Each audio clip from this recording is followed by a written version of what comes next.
nuwa chuan bel chung tu hena mai puya pai luin om thi cho tol bor top chu mai pui thukwan ring som ni jang som panga na a chuan tu ming ko nun na bu ziak an mu lo chuan mai ti la an pai poka ti ani ring lo tu te bor top ko mai pui unaw chandam na thu shil chila om du lo tu ini chuan ima bak chu rem mun mai di la cho tol tol ani e cho tol tol cho tol ang maya kum khwa cho tol tol tu chu chandam na thu shil shila om du lo tu te ani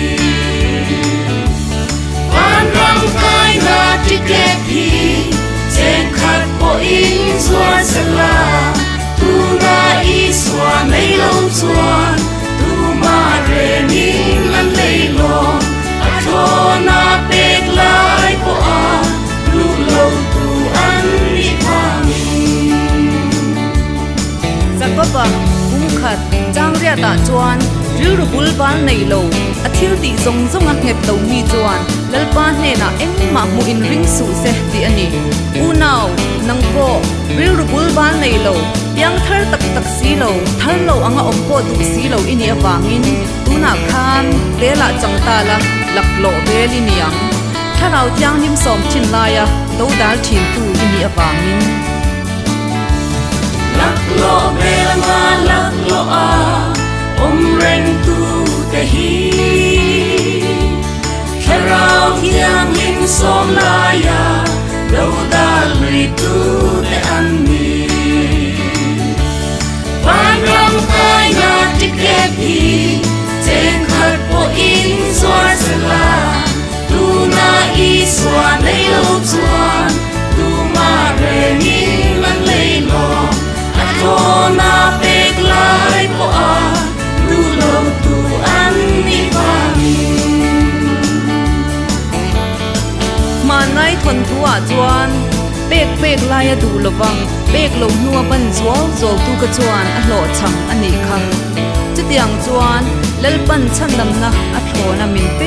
pek lai a la du lo tu kan ni chuan kan chang le to long ban ram chu kum khwa chatuan thleng po in tu po a ringa piang an bo ral lova chatuan an nun na an nei zok nan pek lai ma a du lova pek lo nu a du an chang to long van ram chu kum khwa chatuan thleng po in van ram kai na tiket hi chen khat po in zua sala tu na i swa nei lo chuan tu ma re ni lan lei lo a thona pek lai po a lu lo tu an ni phami van ram kai na tiket hi chen khat po in zua sala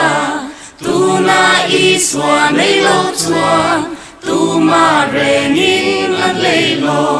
a thona pek lai po a